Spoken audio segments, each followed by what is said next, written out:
보좌 앞에 서게 하여 주시옵소서. 예수님의 이름으로 기도드리옵나이다. 아멘. 오늘 우리 교회는 종교개혁주일 그리고 추수감사주일 겸하여 함께 지키고 또 성찬 예식을 했습니다. 종교개혁은 1517년 10월 31일에 로마 가톨릭의 악습과 부패에 대하여 반박문을 루터가 붙인 것이 계기가 되어서 시작이 되었습니다. 또 우리는 오늘 추수감사주일을 미리 지키면서 많은 분들이 추수물을 봉헌해 주셨습니다. 특별히 몇몇 분들이 수고하고 애를 쓰셔서 풍성하게 해주셨는데, 여러분이 봉헌한 추수물은 주민센터에도 의뢰하고 또 우리 교회에서도 우리가 돕는 분들 9가정에 전달할 예정입니다. 여러분이 십시일반 조금씩 모아주신 것이 어떤 가정에는 큰 기쁨이 될 거라 그 말이에요. 풍성하게 봉헌해 주셔서 감사드리고 우리에게 섬길 수 있는 분들 허락하신 하나님께 감사드립니다. 추수감사주일과 종교개혁주일을 겸하여 우리가 지키면서 3가지 담이라 하는 제목으로 말씀을 함께 나누려고 합니다. 하나님께서 천지를 창조하셨어요. 그런데 인간의 죄로 말미암아 하나님과 인간과 피조세계와의 관계가 깨졌습니다. 그러면 이 관계를 하나님은 그대로 놔두기를 원하셨는가? 아니에요. 깨진 관계를 회복하기를 원하셨습니다. 그 일을 아들을 통해서 하기를 작정하시고 그리고 그 일을 이루셨습니다. 고린도후서 5장 19절 말씀 함께 읽겠습니다. 곧 하나님께서 그리스도 안에 계시사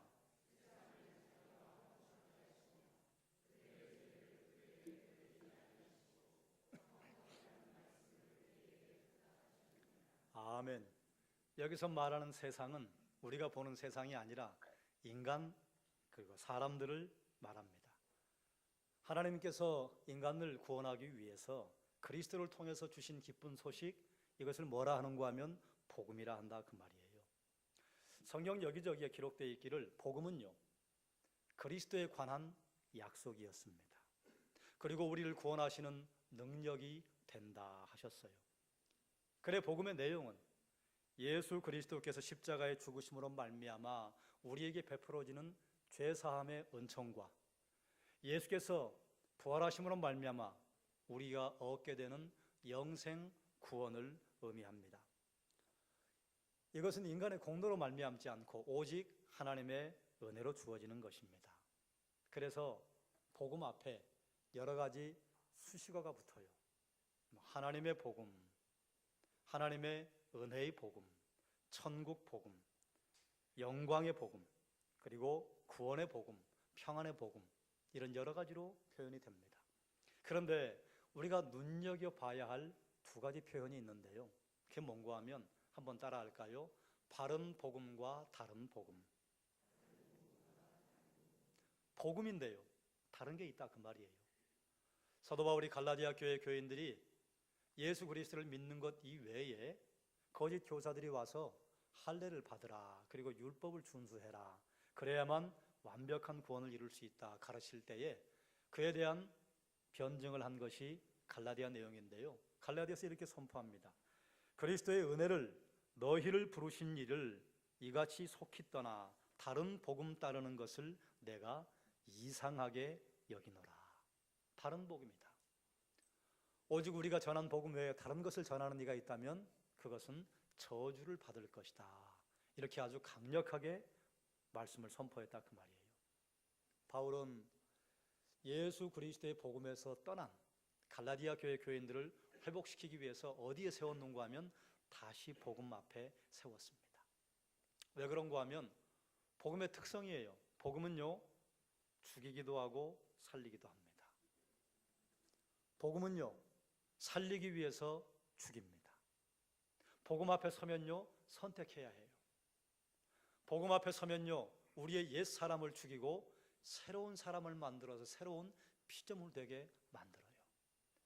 바울 당시에도 복음 앞에 선 사람은 선택을 해야 했고요, 종교개혁 당시에도 복음 앞에 선 사람이 선택을 해야 했고, 이것은 우리에게도 마찬가지예요. 예수님을 따랐던 무리들이 예수님이 부활 승천하시고, 그리고 예수님을 따른 제자들이 모두 하나님의 부르심을 받은 다음에요, 세 가지의 새로운 경험들을 합니다. 첫 번째는요, 예수님의 가르침대로 자유, 사랑의 공동체를 이루었습니다.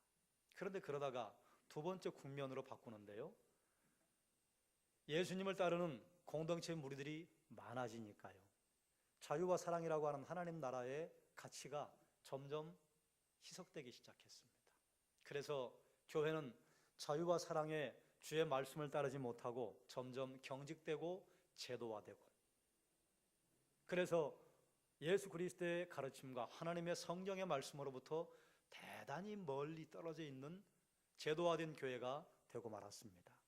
그래서 그 다음에 제도화된 교회에 반대하는 사람들이 자기들만의 공동체를 만들어서 예수 그리스도로 말미암은 공동체의 회복을 꾀하는 운동을 했습니다. 그것이 수도원의 경건운동이었습니다. 그런데 로만 가톨릭의 제도적인 교회로 경직된 모습을 가지고 있을 때 수도원들이 경건운동을 하고 개인 구원에 관한 운동을 하고 그리고 기도운동을 해서 처음에는 좋았어요. 그런데 시간이 흐르면서 그런 노력을 했던 수도원조차도, 수도회조차도 악습이 생겨나고 부패가 생겨나고, 제도적인 교회나 그리고 분파를 이루었던 수도회나 수도원 운동이요, 50보 100보가 되고 말았습니다. 그럼 이제 교회는 또 새로운 국면에 직면한 거예요. 두 가지 선택을 해야 했습니다. 예전처럼 수도원 운동이나 아니면 수도회를 만들어서 경직된 제도권의 교회에 활력을 불어넣을 것인가, 아니면 아예 새로운 집을 만들 것인가, 근본적인 본질을 회복할 것인가. 그런데 이미 중세 천년이 지나면서 제도권 교회는요, 다시는 돌아올 수 없는 너무 먼 데로 가버리고 말았습니다. 그래서 로마 가톨릭의 부패와 악습이 너무 심해져서 신실한 그리스도인으로 살기를 원하는 백성들은요, 부패한 제도로부터 나가야만 했습니다. 그 결과 일어난 것이 종교개혁입니다. 종교개혁의 직접적인 원인으로 늘 말하는 것은요, 이것입니다. 교회의 만연한 부패와 악습 때문이다. 교회가 성직을 매매하고 면죄부를 판매하고 교황이 초법적인 전권을 갖는, 그래서 결국은 하나님의 대리인으로 하나님과 같은 권위를 갖는 그런 자리로 들어가고 말았는데, 교회가 이런 것들을 계속해서 옆에서 꾸짖고 그리고 책망하는 여러 가지 소리들을 억누르고 자기들의 그 악습을 합리화시키면서요, 드디어 이제 교회는 복음으로부터, 하나님의 말씀으로부터 너무 멀어져 버렸습니다. 그래서 신앙생활을 제대로 하려고 하는 그리스도인들로부터 등지게 만들어 버렸어요. 교회의 만연한 악습, 이것이 종교개혁의 원인이라고 진단을 하는데, 또 한편 다른 진단을 하는 사람들도 있습니다. 교회의 그런 악습과 부패는 어느 시대나 있었습니다. 그래, 꼭 그것뿐만이 아니라 시대가 바뀐 거예요, 역사가 바뀐 거예요, 이런 주장을 하는 진화적인 사관을 보는 사람들도 있어요. 그런데 마지막에 또 어떤 진단을 하는 학자들이 있는가 하면, 이처럼 교회가 종교개혁을 맞을 수밖에 없었던 것은 교회의 악습, 이것이 촉매제의 역할을 했고, 교회의 악습을 합리화하기 위해서 다른 복음을 용인한 것, 복음으로부터 등을 돌려버린 것, 그래서 복음이 그 복음의 스스로의 능력을 드러내서 살리고 죽이는 역사가 일어난 것이다. 그래서 제도화된 교회가 복음과는 너무 멀어져 버린 다른 복음을 성도들에게 가르치고 다른 복음을 교회 안에 터뜨린 것이 종교개혁의 원인이기도 하다, 이런 진단을 합니다.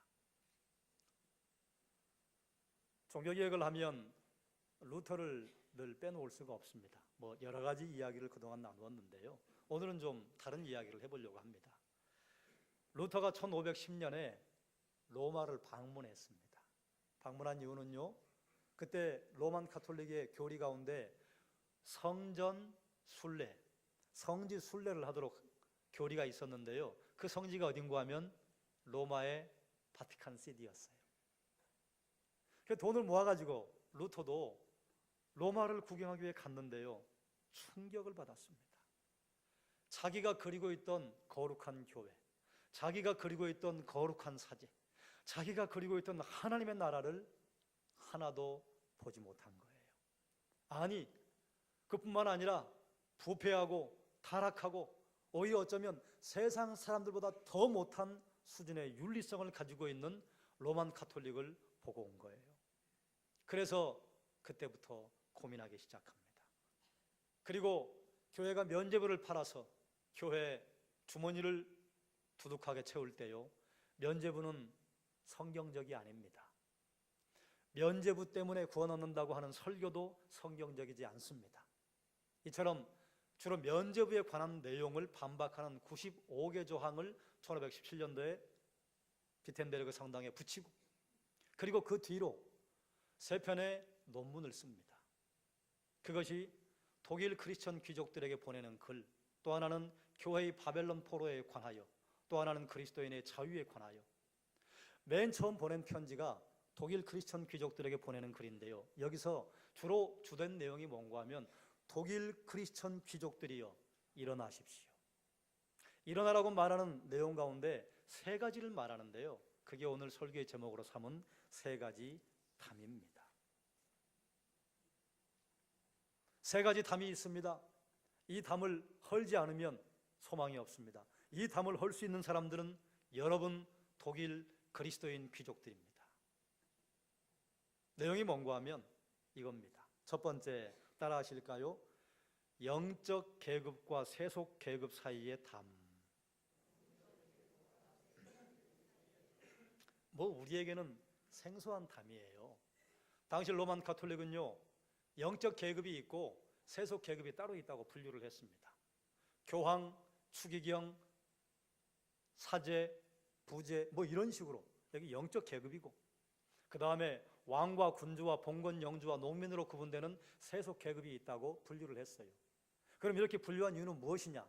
세속 계급 위에 영적 계급이 우선한다, 요거 만들려고.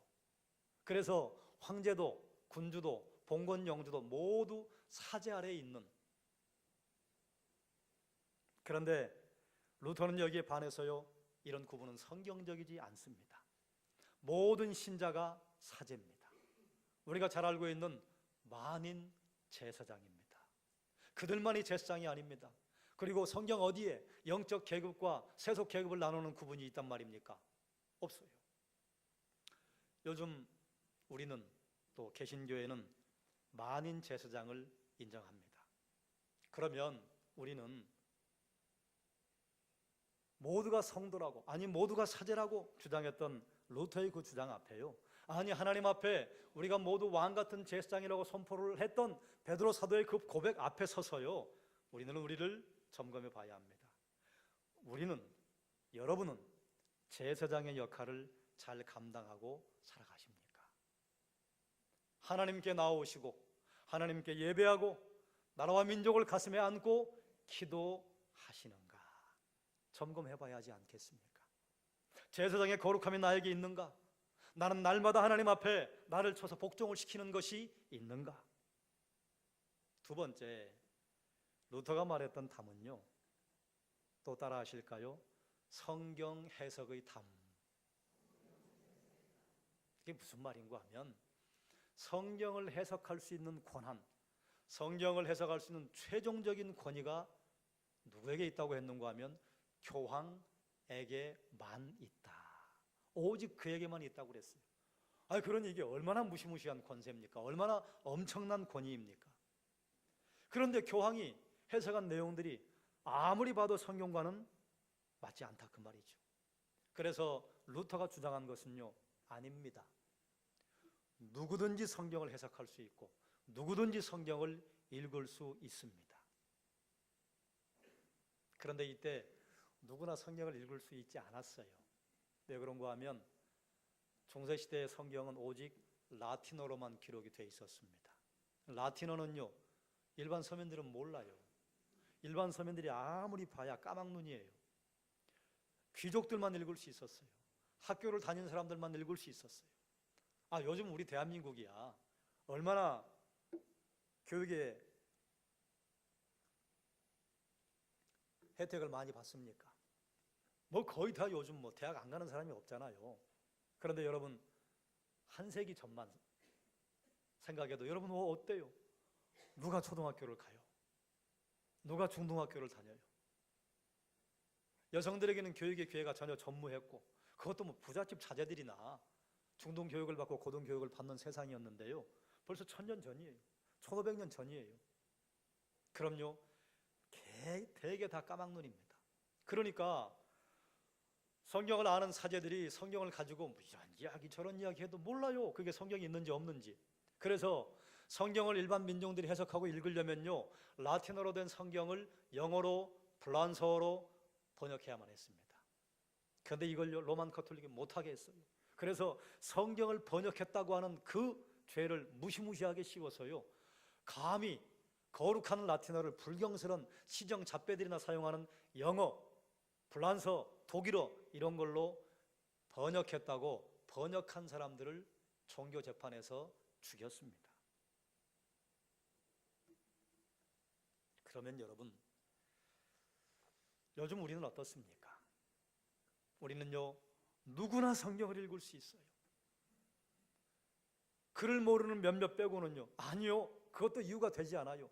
요즘은 버튼만 누르면요, 여러분 핸드폰에 어플을 깔아서 누르기만 하면요, 성경이 읽혀져요. 성경을 읽지 못하게 하는 그런 시대를 우리는 살고 있지 않아요. 제한시켜야 돼요. 대한민국 나만의. 우리는 그런 엄청난 은혜를 지금 누리고 살고 있습니다. 자, 그러면 우리 물어봐야 돼요.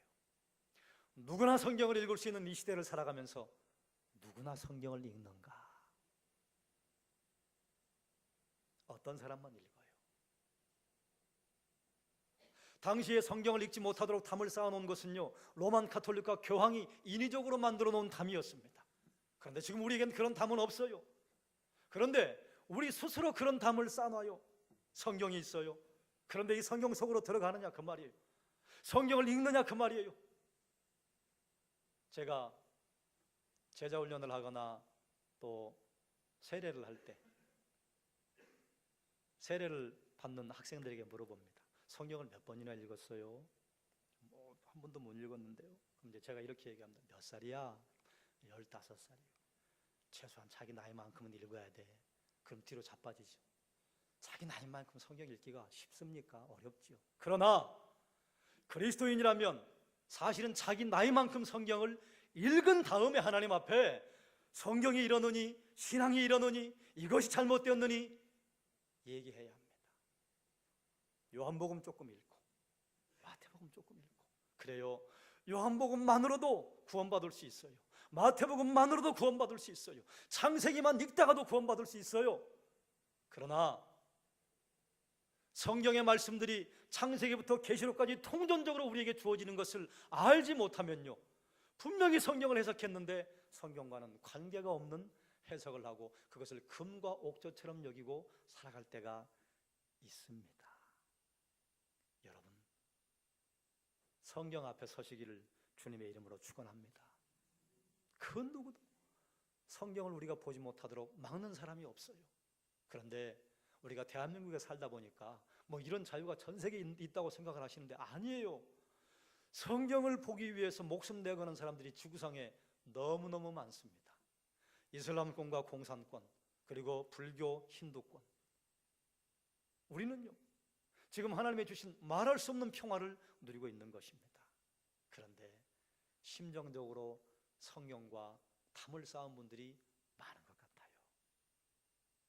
세 번째, 루터가 이 담 허물어야 됩니다 하고 독일 크리스천 귀족들에게 요청했던 것이 뭔가 하면 따라할까요? 공의회 소집의 담. 공의회라고 하는 것은 교회 전체 회의예요.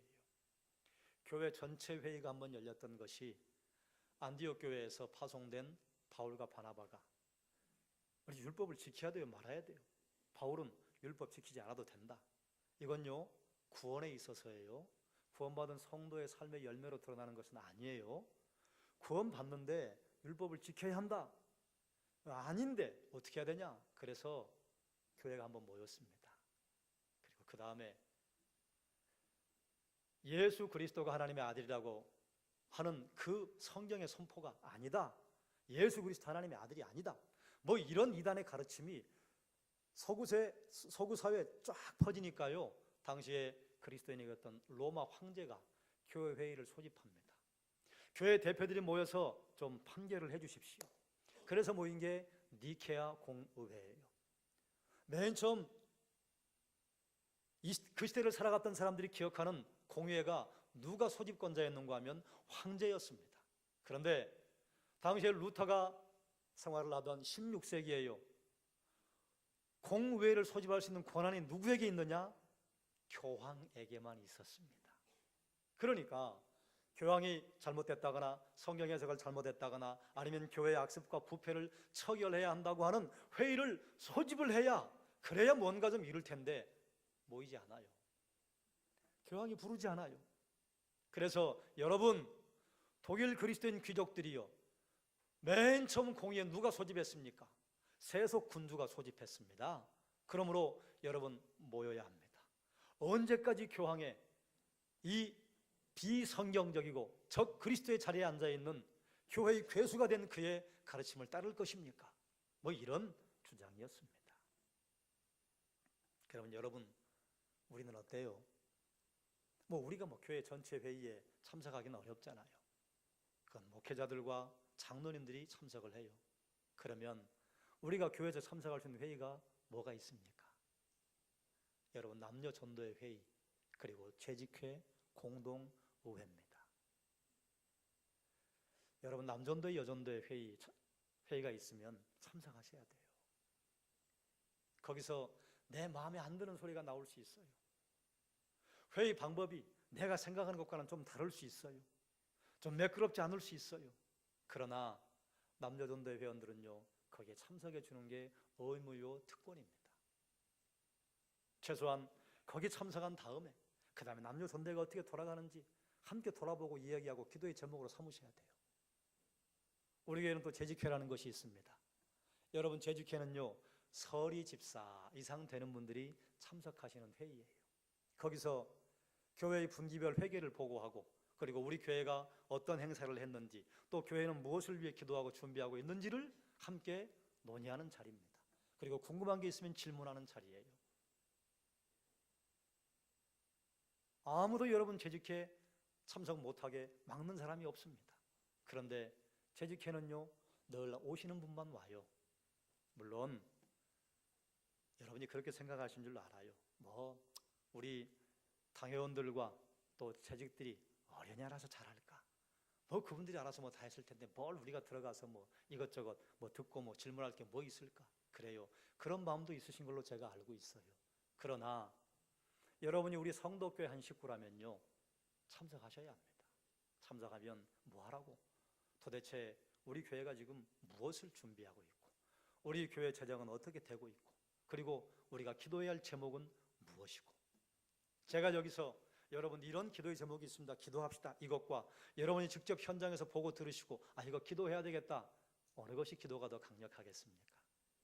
공동회요, 교회가 특별한 일이 없는 이상 공동회 1년에 한 차례 열립니다.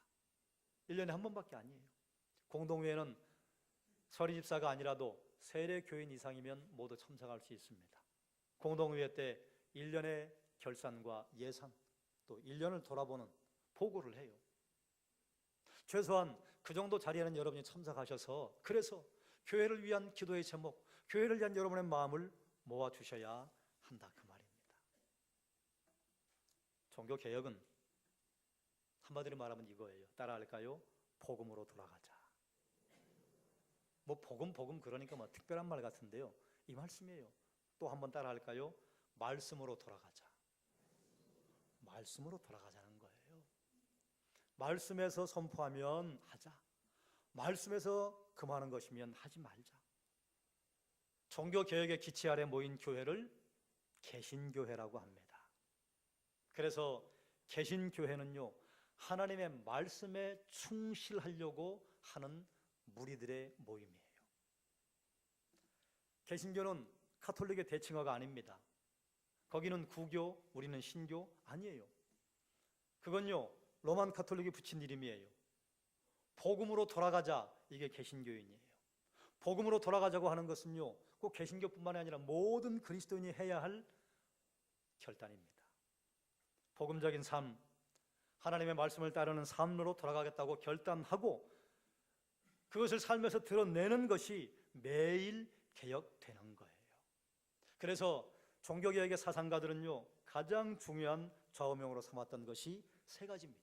한번 따라 하실까요? 오직 성경, 오직 믿음, 오직 영광이었습니다. 오직 성경이에요. 성경에 있는 대로 하자. 오직 믿음이에요. 예수 그리스도를 믿음으로 말미암아 구원 얻는다. 오직 영광이에요. 누구에게요? 하나님에게. 교황이 영광을 받으면 안 되는 거예요. 사제가 영광을 받으면 안 되는 거예요. 목회자가 영광을 받으면 안 되는 거예요. 교회의 중직자들이 영광을 받으면 안 되는 거예요. 영광은 누구에게? 하나님에게. 그러므로 말씀을 따라서 오직 성경대로, 오직 믿음으로, 오직 하나님께만 영광으로 사랑하는 사람이 개신교인이요.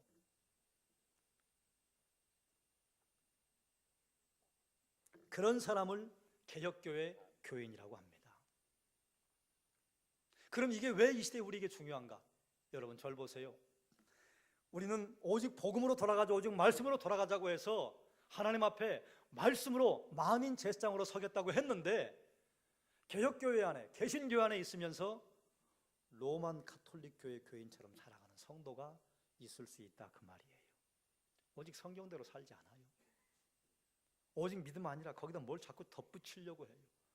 오직 하나님 영광 받으셔야 되는데 나도 좀 영광을 받고 싶고 사람에게 영광을 돌리려고 하는 우리는요, 개신교회, 개혁교회의 울타리 안에서 로만 가톨릭처럼 살아가는 거예요. 그래 우리는 질문해야 해요. 나는 성경 위에 서 있는가? 나는 오직 믿음으로 구원 얻는다고 하는 것을 고백하는가? 나는 매일 복음적인 삶을 살아가는가? 날마다 나는 개혁되고 있는가? 사랑하는 여러분,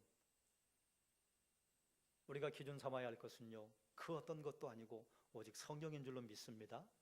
우리가 구원 얻는 것은 그 어떤 것도 아니요, 오직 예수 믿음인 줄로 믿습니다. 우리의 영광의 대상은요, 사람이 아니라 우리 하나님이신 줄로 믿습니다. 말씀을 정리하겠습니다. 복음 앞에 선 사람은요, 결단해야 합니다. 변할 것이냐, 무시할 것이냐.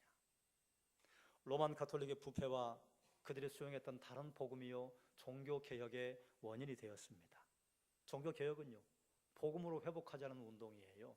말씀으로 돌아가자는 운동이에요. 그래서 종교개혁자들이 금과 옥조처럼 붙잡고 놓지 않았던 것은요, 오직 성경이었습니다. 성경에서 말하는 게요, 오직 믿음이에요. 성경에서 말하는 게 오직 영광이에요. 성경에서 말하는 것이 오직 은혜입니다. 그러므로 우리는 질문해야 돼요. 내가 성경 위에 서 있었던가? 내가 성경 아래에 서 있었던가? 내가 성경 속으로 들어갔던가? 내가 믿음으로만 구원 얻는다고 하는 것을 매일 고백하는가? 나의 오늘 하루는 하나님께 영광이 되었는가? 그러면 이런 질문을 할 때 우리가 잠자리에 들었을 때 하나님, 저는 오늘 완벽하게 살았습니다 라고 말하시는 사람 누가 있어요? 아무도 없어요. 그래서 매일 하나님 앞에 나를 쳐서 복종을 시키는 기도를 할 수밖에 없는 것입니다. 매일 복음으로 돌아가고, 그래서 매일 개혁되어 하나님의 영광의 도구로 하나님의 아름다운 교회로 사용되시기를 주님의 이름으로 축원합니다. 기도하겠습니다. 하나님, 오직 성경으로, 오직 믿음으로, 오직 영광으로, 오직 은혜로 우리는 삽니다. 앞으로도 그렇게 살게 하여 주시고 앞으로도 그렇게 살 수밖에 없습니다. 그러므로 매일 하나님의 말씀 앞에 우리를 세워서 나를 쳐서 복종을 시키며 매일 주의 말씀으로 개혁되게 하여 주시옵소서. 그리하여 하나님의 영광스러운 교회로, 하나님의 능력 있는 자녀들로 서게 해주시기를 원하옵나이다. 예수님의 이름으로 기도드리옵나이다. 아멘.